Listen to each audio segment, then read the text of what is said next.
Hello everyone and welcome back to a brand new video and welcome to episode 283 of your favourite Formula 1 show. Yes, Knowing Wheel is back. We are less now than 2 weeks away from the start of the IRL Formula 1 season, and as always, I'm joined by Jamie183, who this week, I've just learned, is a very brave little soldier. Am I retelling that story on the camera now? You can give us the quiz notes version. Okay, right. So me and my friend were walking in a village in Manchester where I live, which is not particularly unsafe, at 2 o'clock in the afternoon.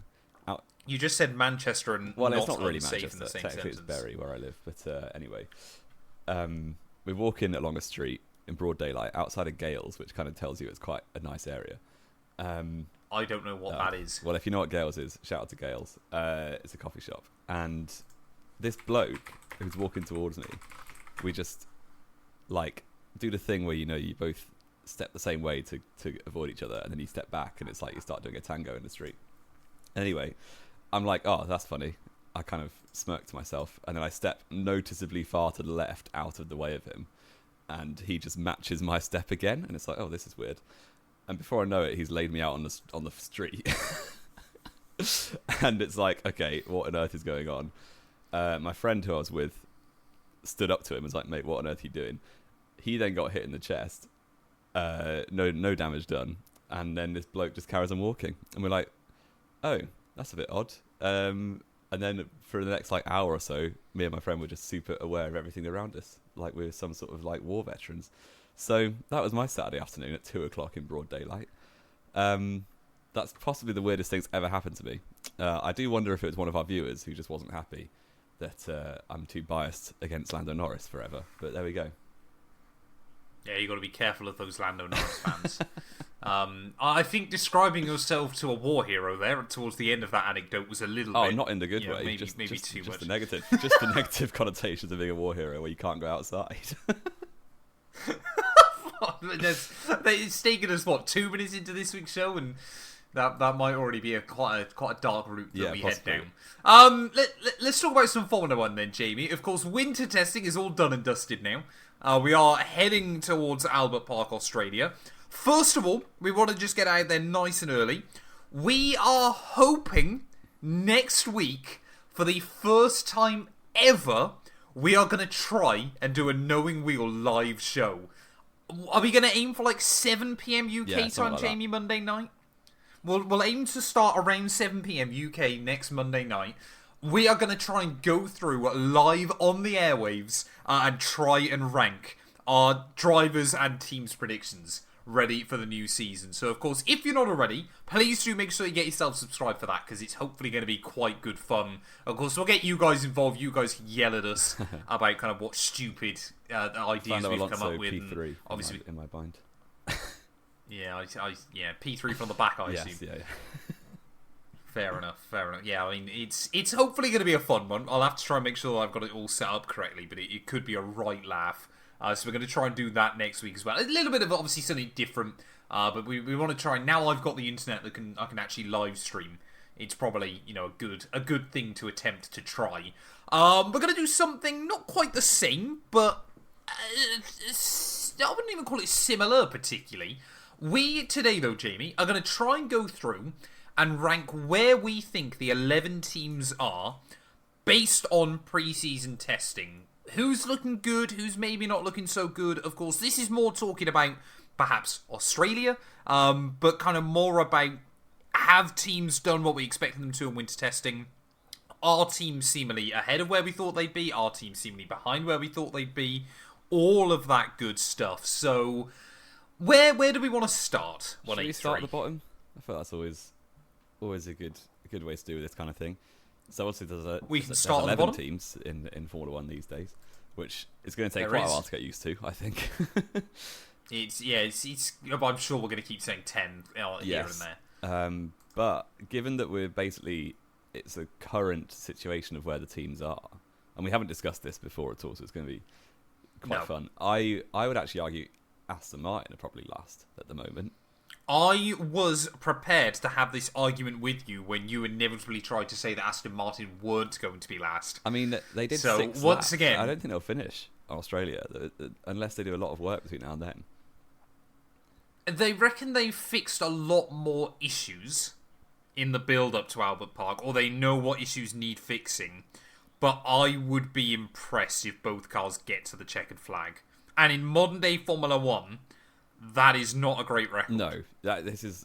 Ironically, the last time this kind of happened was probably the 2015 McLaren Honda, which Fernando Alonso was also driving. Or even 2017. Yeah. Yeah.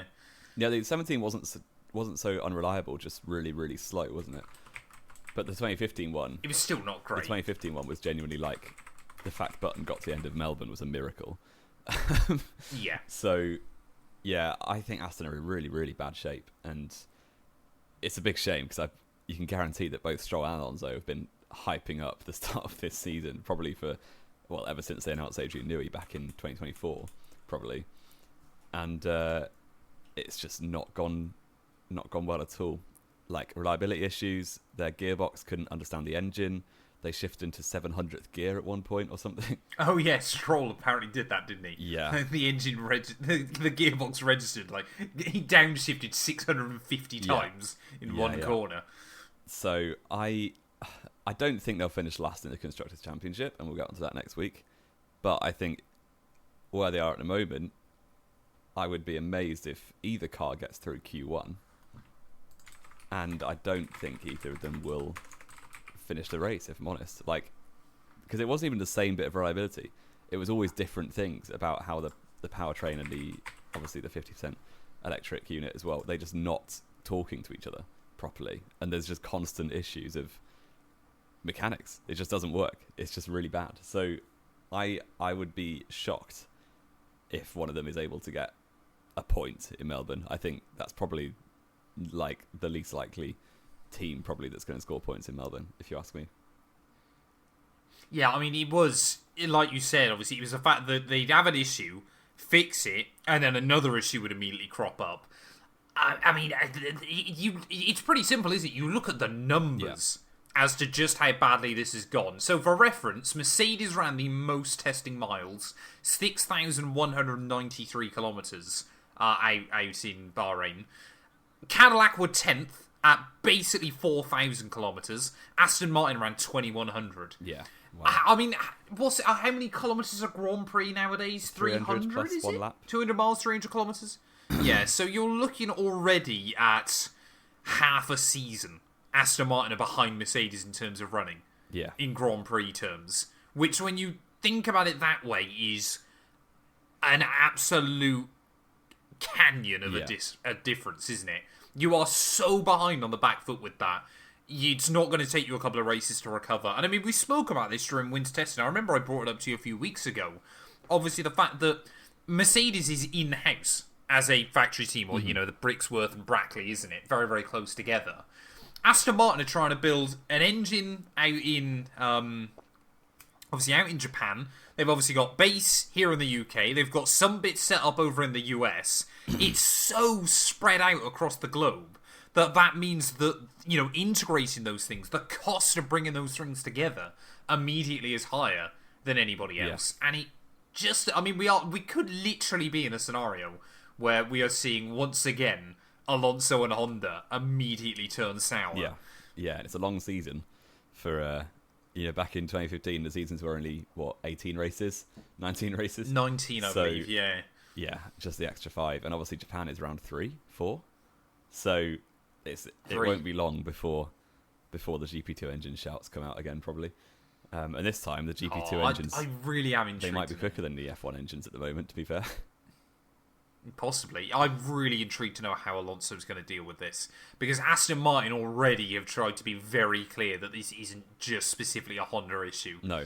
They are trying to, you know, a bit like Red Bull obviously did with Honda, of course, of let them work stuff out without being under too much pressure. Yeah.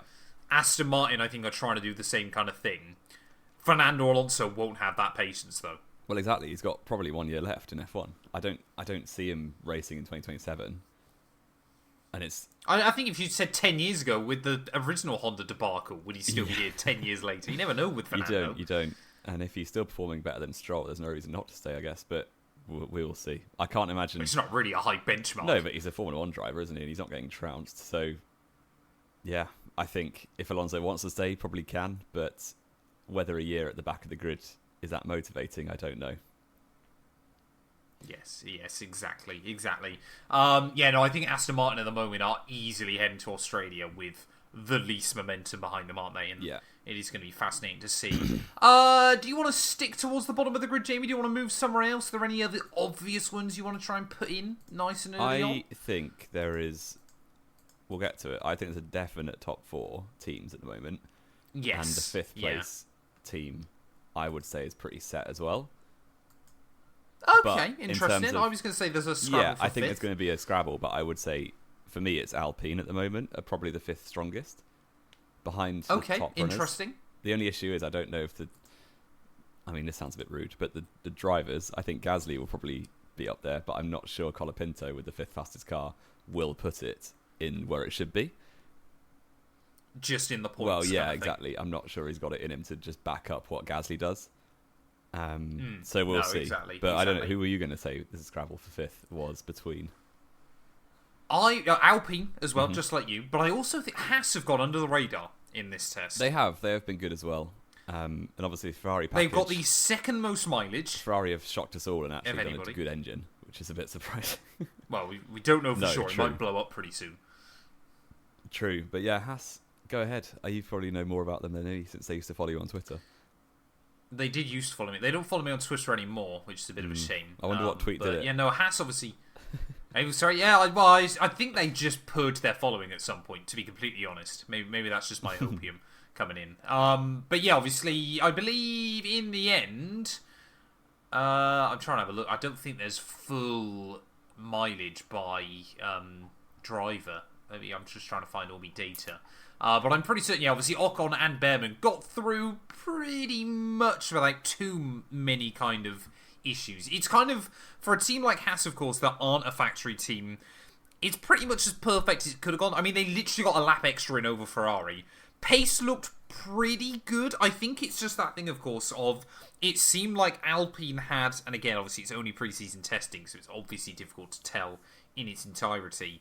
It seemed like Alpine had slightly higher highs than Haas, but Haas seemed to be a bit more consistent. The other thing for me is... And as we've seen in Formula 1 before, that it can work both ways. Yeah, it's true. And Haas's test was just a bit boring, but that's a good thing in a test. But you pretty much in the perfect way. Yeah, exactly. There was no drama, no real hiccups. The drivers looked solid. The car looked supposedly quite straightforward to drive. It's just whether it's got that outright pace... Because it could well be a solid car that's like 8th or 9th in the championship in the end. But we don't know yet. Part of me, and the cynic in me, is like the Mercedes customer teams have all signed a pact to not show their pace until Q3 in Melbourne. And that obviously would include Alpine. So I'm kind of like, I think the Williams, the Alpines, and Mercedes themselves will take a bit of a step up between here and Australia. But not McLaren. Oh, McLaren as well, sorry. Yes, of course. And I don't think the Ferrari teams necessarily have that in them. Ferrari do historically tend to run a bit more aggressively in testing, don't they? Yeah. The years when Vettel and Raikkonen were driving that car, and every year people were like, this is a year we're going to win it. And obviously never did. Yes. I'm happy to agree. We'll put Alpine in 5th, then we'll put Haas in 6th. Like we said, I think Alpine have shown they've got potentially some higher highs to come this season. And of course, we still do think the Mercedes engine is probably better than the Ferrari power unit. Unless, of course, we head to Monaco and Hamilton can go from 11th on the grid to P1. Well, good luck with that. Before we get to turn 1. The cars are so wide, you can't really get 3 abreast, can you? Yeah, but have you seen that Ferrari start? I have. That tiny turbo is working wonders. It explodes on lap 3, yeah. Yes. I want to talk then, Jamie, about the second Ferrari customer team. Okay. Cadillac, again, they didn't have kind of too many notable issues, but they did run into a few kind of niggles here and there, didn't they? And that car does look a bit more sensitive to drive. from what I've seen from the onboards and everything else, you could tell Cadillac have put this thing through a wind tunnel, but don't have any real world experience. Yeah, and obviously chase those high numbers. Maybe it doesn't translate. I very much think they are nailed on to be 10th in Melbourne, like 10th fastest. So for me, that's just where they are, and I think. I mean, this is a spoiler for the live stream next week. I probably will be putting them last in the constructors still. I think they're expected to be a back marker, and I think they probably will be a back marker, to be honest. So, yeah. I feel they might end up being a bit of a back marker like Alpine were last year. Yeah, they're not going to be... Or they can mix it in sometimes. I don't think they're going to be 5 seconds off but we're not talking about like our 2010 back markers or anything like that. I think they're going to be able to mix it in potentially on occasions. Maybe, tracks where Bottas and Perez are historical. I suppose actually Bottas doesn't have Sochi isn't there anymore. Sochi anymore, does Austria, he was always quite good at. So he was more. I always thought it was more Hamilton sucked at Austria for some reason. Yeah. And Perez obviously loves Baku. Yeah. For the most part. But again, that was also helped by the fact Max sucks for the most part of Baku as well. It's not a great track. Not a brilliant track, but he still should have had 2 race wins. He has got 1. So. Well, yeah. Yeah, but again, when you talk like Hamilton and Verstappen, only having 1 or 2 wins at a circuit is disastrous. I suppose. Which is kind of mad, isn't it? But yeah, I mean, for Cadillac, though, again, they've made this very clear, haven't they, heading into the season? They are just looking to get their sea legs underneath them. Exactly. Like I said, struggled a little bit in testing, but any issues that did crop up, they did get them sorted out fairly quickly. They were a little bit down on mileage, though. The only other team alongside Aston Martin to get under 4,000 kilometres worth in, which isn't ideal. No. But it also could have been a lot worse had they been down at a similar figure to Aston Martin. Exactly. And for a brand new team, I think it was okay, really. But because they're a brand new team, they've got a lot more things to test, don't they, than anyone else. And every other team has been around for 10 years, which is kind of mad to say. Haas debuted in 2016, and that was 10 years ago. But I do think Cadillac will be bringing up the rear for most of the season, if I'm honest. But in Melbourne, we'll give them the respect of putting them above Aston Martin. Fair enough. We'll give them a little bit of hope. I want to shift one up then, Jamie. It's a bit painful to say. Okay. Williams, they don't look that great. They don't look great at the moment, but I think it's not the end of the world, because the reason they don't look great is because the car's overweight, and that hasn't helped. It doesn't help being overweight in a Formula One context, but it doesn't help being overweight generally. True, but the thing with being overweight in Formula One is that it's quite easy to cut down in terms of by round 5, if they just get the weight off, that's free lap time. It's not complicated to get the lap time in. Whereas if you're just fundamentally slow and you're looking for solutions, that's a lot harder to fix. So, yeah, I don't think they'll be great in Melbourne, but I think, again, it's a Mercedes customer team, so we don't really know how much they've been, hiding in that regard. But I do think Melbourne, they won't be fantastic, but they'll still, in my mind, I think they'll still be battling Alpine and Haas and the likes of VCarb and Audi for the top of the midfield. Interesting. So you reckon they're still going to be top of the midfield? Maybe not. Very, very quickly. I wouldn't want to put them 5th in the championship per se, but no. I think there will be races where they are the fastest midfield team. Yeah. Oh, interesting. Okay, you got a little bit more hope in for Williams than I do then. Again, obviously, didn't go to the initial test. Got the least mileage of any of the Mercedes-powered teams by quite some margin in the end, out in Bahrain as well. So they seem to be, like we said, still on the back foot. There's definitely some things that are quite clear that they can sort out quite quickly. And obviously, like you said as well, I think they are trying to sandbag a little bit. And obviously, it might be easier for them to find a fair amount of pace against a lot of other teams. But again, they barely got any more mileage in than Cadillac. Mm-hmm. They've still got quite a few things to sort out. And I think the other big one, of course, is they made it very clear from quite early on they were putting all their eggs in the 2026 basket. Yeah. And so far, it's not filling me with as much confidence as I would like. I mean, so did half the midfield is the problem. So obviously Alpine did the same. Audi has been doing the same. Cadillac, obviously. Audi didn't, though, did they? I don't know. They actually brought quite a lot of upgrades last year. I mean, they still finished 9th, though, didn't they? I mean, I don't think many teams are bringing that many upgrades apart from Red Bull. in the second half of the season. So, yeah. And the other thing for Williams that's going in their favour is I would say they've got the best lineup in the midfield. So I think drivers can make a difference. Yeah. And Sainz is a bit of a professor. That's probably a very good shape. In terms of understanding how to drive these cars and make sure the battery is deployed at sensible times around the lap, I think Carlos Sainz will be very good at that. Fair enough. Yeah, no, I think it's safe to say, yeah, Williams are probably the only midfield team where if, for example, tomorrow you think Ferrari is an example, announce them as your lineup, you can kind of, I understand that, actually. Yeah. The only one where both drivers you can kind of see, that kind of makes sense. Yeah, it could be a top team lineup. Which is fair enough. It's on the borderline. But yeah. Exactly. Yeah. Wouldn't be the best top team lineup of all time, but also wouldn't be the worst, which is important. I want to ask you then, Jamie, I want to throw a team in your direction. Because obviously, we like to think of you as our resident Audi supporter. You got a bit of skin in the game. I have.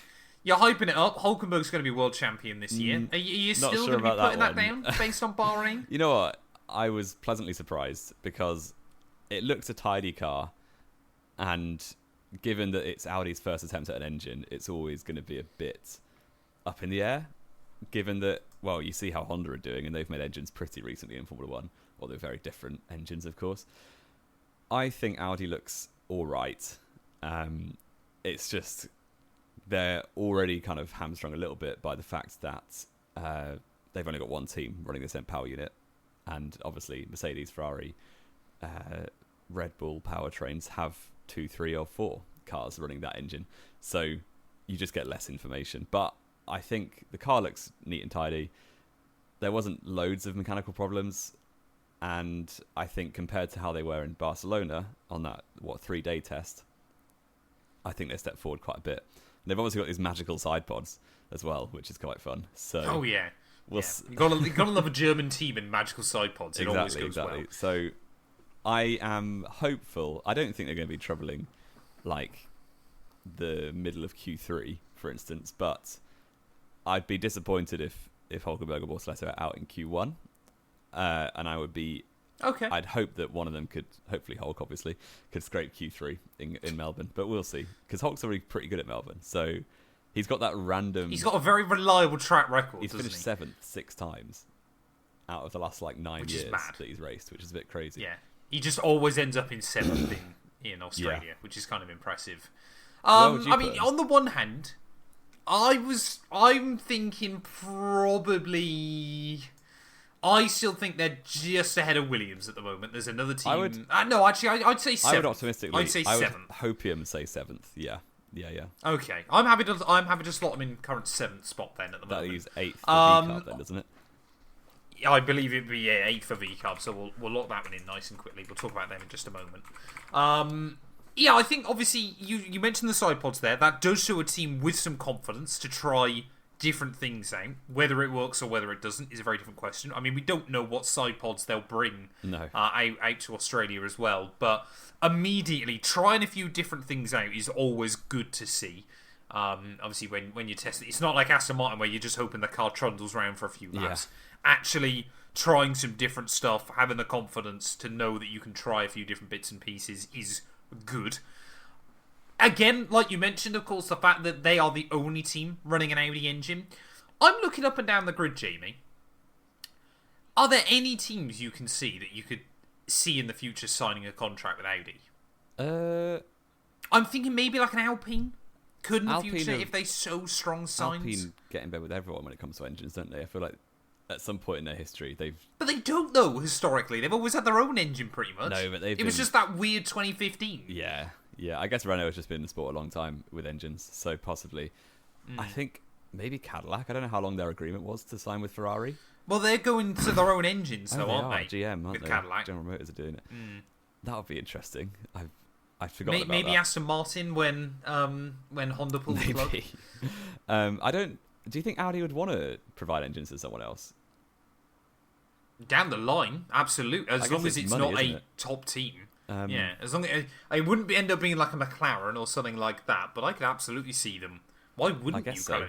VCARB. You massively offset your honestly, R&D I don't think costs. it'll happen anymore. Now Red Bull have started their in-house thing, but Toro Rosso used to kind of shop around for engines, didn't they? Yeah. I don't know. Possibly an Alpine, possibly an Aston Martin. Yeah, I don't. It's hard to. I don't think it'll be for next. Maybe a Williams. I don't think it'll be. Would it be unheard of? I don't think it'll be for 3 years at least before. Interesting. I could see someone like an Alpine very quickly switching. I don't know. I feel like if they don't feel like they're getting preferential treatment from Mercedes or something. I feel like going into 20. Maybe if the Audi was promising, maybe we could see a McLaren. But then Audi won't provide to McLaren until Audi can make a better car than McLaren, surely. Well, yeah, that's also true. I mean, they might not want to do it for anybody. No. Right? It was just an interesting thought. Yeah, I wonder if I've lost my train of thought. Never mind. It's gone. Can't move on. Full blown mid episode crash out from JB183 there. Yeah, obviously we mentioned that briefly as well. Then VCarb go into 8th spot. Unlike last year's VCarb, Jamie, this thing looks tough to handle. Yeah, and well, it might make it better if one of them drives a Red Bull in the future, given how that thing handled last year. I would also argue the VCarb lineup is probably the worst on the grid. Just based on the drivers' known quantity, and one of them's a rookie, and the other one's Liam Lawson, who is fairly known quantity at this point. I don't think it's particularly strong. Middling at best. So, if you've got a Williams, an Audi, and a VCarb that are all similar-ish pace, like within a tenth or two, I would back the other two teams to be higher up than the VCarb as a result. But yeah, I mean, it looks fine. There were flashes of a bit of pace on the final day of Bahrain, but it does look a bit tough to drive, which Arvid Lindblad has come across very nicely. I think he's speaking very, very eloquently, and he's incredibly posh. Yeah, that's why. Maybe it feels like insanely posh. I thought I was doing a podcast with him when he started speaking, but it turned out it was just you. So. Hey, hey. I would argue you speak more eloquently than me. Yeah, but he's more. I guess we're both Southern. Actually, I'm not kidding anyone, am I? No, you're not a Northerner. No, just adopted. I'm trying to remember where is it he comes from, because it is. It must be the home counties. He's very, very posh, very well spoken. No, but where in the home counties? Sorry, Virginia Water. There you go. Virginia Water, which I believe is one of the poshest places in the country. Yes. Yeah. In Surrey. It is home to the Wentworth Estate. That's the golf club, isn't it? Yeah, yes. yeah. Nice. The Ryder Cup's hosted there. Interesting. Well, there you go. Things you didn't know about Surrey before today. I know very little about Surrey, to be honest. It's in the district of Runnymede. That just says it all, doesn't it? Right. Let's move on to the top 4 teams, because we've got everyone else in order. As obviously will be absolutely bang on. This will be the order they qualify in Melbourne. Absolutely. Yes. Absolutely. Who are you putting fourth? This is really difficult because my bias gets involved here. But I don't want to put Red Bull fourth. So I'm going to put McLaren there. Just for some reference, the average house price in Virginia Water is £1.66 million. Right, okay. So when are you moving in? A long time away. A very long time away. Yes, indeed. I want to put McLaren fourth, but I know that's hopium. So I feel like you might not. Would you put... I feel like Red Bull and McLaren are not the top 2 teams at the moment. Neither do I. Okay. Would you say McLaren fourth, Red Bull third then? I would be willing to do that. Because I really don't know. I wouldn't be opposed to that. The Red Bull is a bit of an unknown quantity still. It's that whole, always the thing, isn't it, of how much of it is Max and how much of it is actually the car. Yeah, exactly. And the other thing is how much are Ferrari just pushing, because they look pretty decent at the moment. Yes, but it is that whole thing, isn't it, of Ferrari will hype them up now, and they'll show up to Australia and barely scrape, and their rear wing will make them start flying. Like that. Yeah, they'll take off through sector 2, jump the lake. Yeah. So I think this is a good top 4 pack that should make quite an interesting season, hopefully, unless one of them's really got the other 3 at arm's length. I would like to put McLaren fourth, which I know for the reigning world champions with the Mercedes power unit, that's probably quite brave. But is it though? Because it's a bizarre thing, isn't it? Of course, of the idea that McLaren won back-to-back Constructors' Championships with a Mercedes engine doesn't sound crazy. But when you actually look at the landscape of Formula 1 and the internal politics, nothing like that has ever happened before. No. All the rules in more recent years that have been set up to try and help customer teams, the idea that this would have happened even 10 years ago is insane. And the fact that Mercedes, as a team, are a very, very well-oiled machine, and they'd obviously won 8 in a row pretty recently, and then suddenly they're getting beaten by a customer quite comfortably. Like, Mercedes weren't close to winning either championship. And not getting catty about it, particularly either. No, exactly. It's not like we're seeing the Mercedes-McLaren relationship on its knees or anything like it. I mean, it basically was more on its knees before Mercedes came back into the sport than it is now. Yeah. So, I guess they are a customer at the end of the day, and in new reg cycles, customers tend to lose out a little bit. So it's just the nature of the game. Maybe 4th place isn't that unfair on McLaren. It's going to be a bit mad if they genuinely are like a step back from Mercedes, Ferrari, and even if Red Bull are ahead of them as well. You've suddenly got like the two who were the title rivals for the majority of last season, Norris and Piastri, just like chilling in 6th and 8th every week, and it's like, well, what? But I guess that kind of thing happens. Yeah, it's not uncommon. It's not unheard of. This is just what happens in Red. 2009. I mean, you could argue that with Red Bull throughout summer 2014. Well, exactly, yeah, and 2009 when like you had the McLarens and Ferraris were going at it, and in Melbourne they were both. Yeah, I mean Q1, yeah. I mean they got it together mid-season, but the start it was very poor, and the likes of Button and Barrichello were chilling in 15th and 16th every week in 08, and then we're mixing it on the podium with the Toyotas and the like. Whoever else, Williams was up there, wasn't they, at the start as well? Yeah. Everybody was up there at some point or another. He was brilliant. Toro Rosso. One of the best seasons of it. Yeah, Toro Rosso were the only team that never really didn't get a podium that year. I mean, they're the only team Maybe that Williams didn't get a podium one that as well, year. but I think every other team. No, I feel like Rosberg did. Not in 09. He got one in 08 at the start.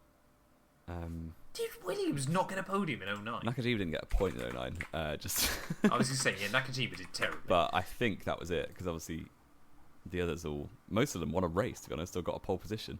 So Toyota famously didn't. Well, Toyota got a pole. Force India got a pole. Well, yeah. Nico Rosberg, where was he? No, he got 4th. Fifth, fourth, fifth in the middle of the season, but never got a podium. Brutal, actually. Wow. But, he got lots of better things at Mercedes, so fair play. But this is about McLaren in 2026, so it is, rather than Williams in 2009. We love a good tangent. Exactly. I am interested to see what happens. I think it feels like a bit of a 2018 where you've got a top 3 and then like a second gap, and then the rest. I don't think it'll be that bad. So, but obviously the top 4 now, I would say. So, okay. Yeah, that's what I mean. I still don't think it'll be that bad. We'll see. I guess the tracks have all been like smoothed out and shortened, so it's quite hard to get that much lap time in a lot, especially like Melbourne, for instance. Has the bigger one, of course, is R&D. How much money you can spend. Yes, it still makes a bigger difference. It's the idea that a Mercedes or a Ferrari could spend £5 million or dollars or euros or whatever on developing a slightly new strake for the floor of the car. Yeah. That kind of thing that nowadays obviously doesn't happen. Haas would be spending that in 3 months on the whole team. Exactly. Yeah. Red Bull would spend that on 1 weekend's worth of catering. Yeah. Well, exactly. So we're pretty set. Are we on McLaren 4th, Red Bull 3rd, and obviously Isaac Hadjar will just be 8th every week. Maybe so. We'll wait and see. Even Perez, that would have been the dream. Well, I suppose. Yeah. Yeah. So that leaves us with the big dogs in 2nd and 1st. I want you to go first on Ferrari, to be honest. 2nd. You're not giving in to the hype.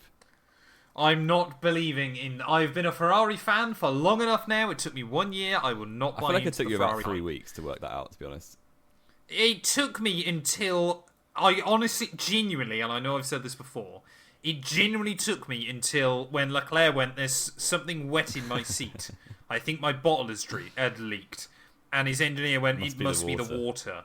That was genuinely the moment I knew Ferrari weren't going to win a race that year. And I'm not joking when I say that. I promise you, hand on heart, that was the moment I knew Hamilton had made arguably the worst mistake of his life. But he won the next race. He won the sprint, Jamie, and that car was definitely illegal. It's true. It just was. F1 were just looking to boost their China markets and let Hamilton I win the don't race. think it was illegal right at that moment, but it was never going to get through the race with Parc Fermé. No. True. I would agree with you that Ferrari are second. I do still think they've probably... But that rear wing is cool. It is cool. I did like it. Although, an upside down... I swear for years, like ever since I've understood aerodynamics as a child, F1... As a child, you understood aerodynamics? The basics, obviously. F1 drivers have always said, like, if you think about aerodynamic wings, it's kind of like plane wings, but turned upside down in terms of they push them into the ground. So... Yes. Surely, in my head, I'm like, turning the rear wing upside down means it will take off like a plane. Because it's designed to press the car into the ground. But it won't take off. No, because the rest of the wings are still because there's enough other down. Well, the whole point, of course, is you reduce that downforce massively. Yeah. But then why not just open it like normal, quicker in a like straight line? DRS? Or if they just... I don't get it. But... Because obviously, if you move it that way around and it's forcing air upwards off the car, it'll mean that... Oh, sorry, if it's moving, downwards even, off the back of the car, you'll effectively be creating a little bit of lift, which will mean less rolling resistance. Yeah. Wow, you should be an aerodynamic lecturer at university. Well, you claimed you knew aerodynamics at the age of 8, and I'm not convinced you did. Well, yeah, I suppose. But we will see. I think the Ferrari is in a good place, and I still would argue they've... Oh, that's the worst thoughts. I think they've got the best lineup, probably. Yeah, I definitely think they're up there. Hamilton seems to be enjoying driving these cars more. Obviously, we've all seen the clip of that practice start, haven't we? Yeah. What was far more telling than how good Lewis's launch was the fact that he sent it on Russell at turn 1 as well. But if you're not confident in your car in testing, you do not try that. It's true, but I guess the fact that he was willing to kind of send it on the way you're also pretty shows that he's clearly that the other drivers are not racing properly because it's a test. So him and Piastri are having a good little scrap as well. To be fair, Hamilton does seem to be enjoying these cars a bit more, and that's a that good was sign. before they changed the start procedure, wasn't it? Because they've now got a longer delay, so everyone can roll their turbos. No, that was after start procedure. Was it? Oh, interesting. Yep. Yeah. Well, we'll see. Ferrari could genuinely qualify 5th and 6th on the grid for Australia and be 1-2 by turn 1. Amazing. Well, and I am all for it. We will see. But that leaves Mercedes top. I think I've been saying this for about a year now, that they would be top. I mean, they're just coming out the gate swinging, aren't they? Most mileage. They weren't fastest in the end, but again, Ferrari like to do qualifying runs for some reason. Yeah, and also George Russell's been playing down Mercedes since the dawn of time, so I don't know if that doesn't say we're the fastest. He's doing his Lewis Hamilton impression from 2020, where every race is like, oh, we've got to look for our rivals this week. They might be quicker than us, and it's like a second on pole. Fantastic. Yeah. Oh, the steering wheel moves backwards and forwards again. So we will see. I think the Mercedes is going to be the benchmark, to be honest. And yeah, that's the one everybody's chasing. Exactly. And that maybe leads to a world champion change, because annoyingly Mercedes isn't one of the teams with 2 equal drivers at the moment in my mind. So we might get Antonelli was more than welcome to give George... Antonelli, right at the end of the season, gave George a run for his money on more than one occasion. He did, but do you really think he's got it in him to go 24 races toe-to-toe? Not yet, but that's not a problem of the team. No, it's not, but it means that we... I think trying to claim that's the team's No, it's not, fault it's is not. unfair. I'm saying we might end up with a not that interesting title fight. Because yeah, I can see George just kind of steadily pulling out a margin, wraps it up with. It's a bit like well, not quite like Max a couple of years ago, because that was more trying to hang on to it. Where George just steadily pulls out a margin. You kind of know from round 6 he's going to win the title, but you just don't know quite when. Yeah, exactly. You'll wrap it up with 3 races to go or something like that. Exactly. Yeah, I've got a quiz for you, which is going to take 2 minutes, which takes us nicely to the end of the show. I'm going to give you 90 seconds for this. Okay. Have you been watching the Winter Olympics recently? No, I have not. Oh, well, it's not Winter Olympics related, beyond the fact that I'm going to ask you, do you know who hosted it, at least? Italy. Do you know who's hosting the next one? Do I know who's hosting the next one? No. It is the French Alps, so France. Oh! I didn't know where they were. Okay. You've got 90 seconds to name as many Grand Prix winners from Italy or France as you can. Your time starts now. Oh, good heavens. Alain Prost. Yes. Olivier Panis. Yes. Esteban Ocon. Uh-huh. Pierre Gasly. Italian. So obviously you got Ascari. Uh-huh. You've got Baghetti. Yes. Yeah. I think you only ever won the one. Trulli. Yes. Fisichella. Yes. All correct so far. Yeah. 58 seconds. Doing well. There's a lot more to go. Yeah, there's an absolute boatload. I'm sure of it. There are I'm trying only to think about 29 answers. So there's not wow, like tons. that's quite a lot. Yeah, that's quite a lot though. I'm trying to think of other French drivers that probably could or should have won a title. Andre de Cesaris? No. Not French, I know, but No, he didn't. No, okay. Thierry Boutsen. No. Oh, he didn't. He didn't. He never won a race. No, apparently, not according to my Thierry list. Boutsen never won a race. Isn't he Belgian? Maybe that's why. I mean, maybe he's Belgian. Yeah, that would make more sense. It's all sort of the same, though, isn't it? Brilliant. Continent. You've got 10 seconds left. Yeah, he's Belgian. Damn it! You've got I'm a just minute Googling without naming Thierry a single Boutsen. one. Yeah, 5 seconds. There are tons left. I'm not gonna lie, but I'm sure there's tons. There's every Italian in the 1960s who did 8 races with Ferrari and won 3 of them. not the best. Not the best. I just wanted to make sure I got the champions, which is basically just Ascari and Prost. Yeah. Oh, and Farina. He didn't get Nino Farina. And Farina, of course. Well, you didn't get him. You didn't get Patrese for the Italians, Farina, Yeah. Alboreto, Elio De Angelis. For some reason I always think he's South American. He does sound South American.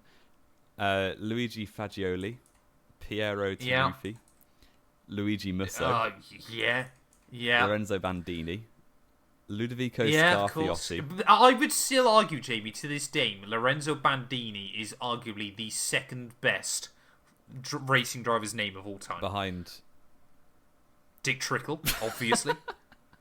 I thought you were going goes to without say saying. Stingray Rob. He was a pretty good name. Well, Stingray Rob probably is top 10. He's not quite Dick Trickle, is he? Ludovico Scarfiotti, Brambilla, and Nannini, who you should have got. The French ones, René Arnoux. These are going to be more annoying. Yeah, Jacques got him. Lafitte, Didier Pironi, Yeah. Trintignant, Yeah. Depallier, Jabouille, Yeah. Tombe, Yeah. Beltoise, Francois Yeah. Sever. And you didn't say Jean Oh, Alesi, yeah. who's your favourite French. Oh, yeah, I forgot about Lace. He's not my favourite Frenchman to mention. Yeah, so not... Actually, I suppose he probably is, because he's more Italian than French. Exactly, you always mention him. He's the most Italian Frenchman in the world. Well, he is from that island that we always forget, Sicily, or the other one. Sardinia. Sardinia, isn't it? Sicily, is right down the bottom, isn't it? Yeah, I went over this. Hey, no, Sicily is on the English coast, isn't it? No, that's silly. You're thinking of Sicily. No, I said Sicily. No, you said Sicily. No, Scilly. The Scilly Isles are off the coast of Cornwall. I know that because Max Fosh took a boat there. Did you see that? That was quite cool. I've not. Watch it. It's a good video. He made his bathtub into a boat and then sailed to the Isles of Scilly. Nice. Fair enough. There you go. Fair enough. That's Let us know in the very comments. odd. From Jamie describing himself as a war hero to talking about someone sailing a boat to a random British island. Yeah. That is what you get on this Formula One. Let us podcast. know your top 11 in the comments. And let us know your order. Just to quickly go back through: Mercedes, Ferrari, Red Bull, McLaren, Alpine, Haas, Audi, VCarb, Williams, Cadillac, Aston Martin is where we're at the moment. And we're not committing to those for a championship order because we'll find that out next week. Make sure you're here next Monday. Exactly. Thank you all, though, as always, so much for listening. If you have enjoyed, please do... Oh, excuse me. Make sure you leave a like. Get yourself subscribed. Drop us a follow. Drop us a sub. All that good stuff. And Jamie and I will return then next Monday night live under the lights. It'll be incredible.